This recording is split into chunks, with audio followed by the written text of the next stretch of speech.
Good afternoon. The establishment point of view of China's overcapacity situation is expressed here by Janet Yellen, the U.S. Secretary of the Treasury. China's overcapacity is distorting global pricing and production. Similar concerns in Europe and from officials there. Let's go through the real data then across all industries and see for ourselves.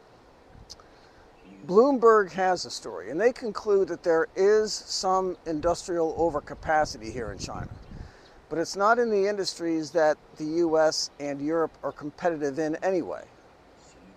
This is a chart that shows export pricing, and it's broken up into different industrial sectors. Everything over the dotted line at 100 is rising prices over time. Below 100 is falling prices. The solid black line is all goods exported from China.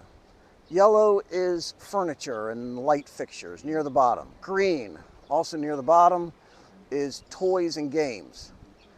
Ships and boats are in blue, and there's always a wild variation in the maritime numbers because one order, a single tanker or a large container ship, for example, is a really big order and can jerk that line around. Passenger cars, which is what the American and European officials are usually talking about, it's over the dotted line.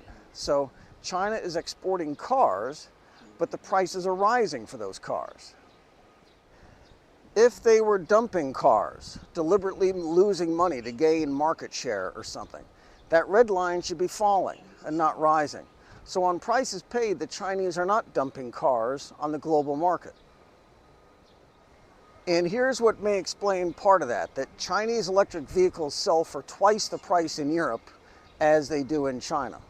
And another feature here is that many of these car exports are joint ventures with Volkswagen, for example. So it's usually a European partner that's setting the price of the cars in the export markets.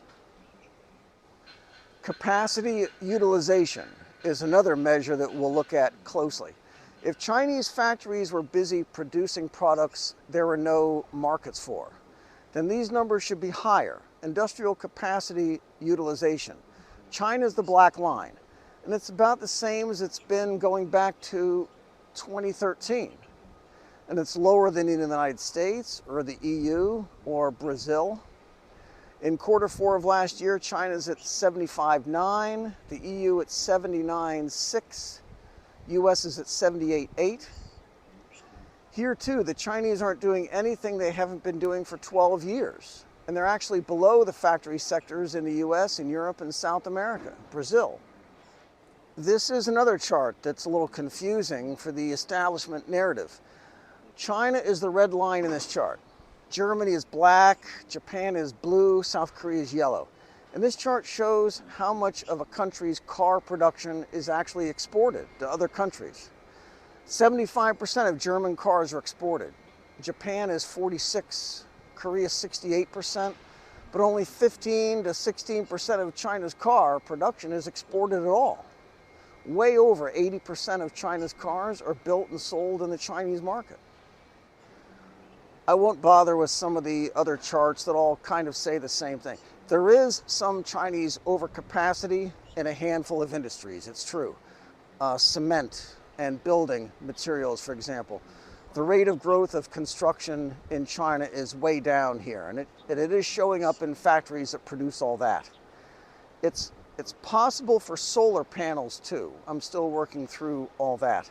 But for just about everything else, the data are pretty clear, and it's right here. Overcapacity, price dumping, it's just not happening. But it's an election year back home, and we got to remember that. Chengdu, Sichuan province. No pandas this time. Be good. I pray for courage and strength to face temptation and trials.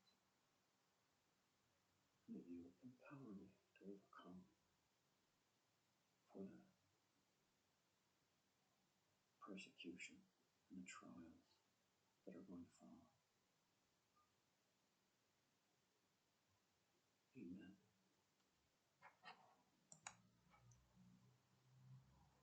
Blessed are the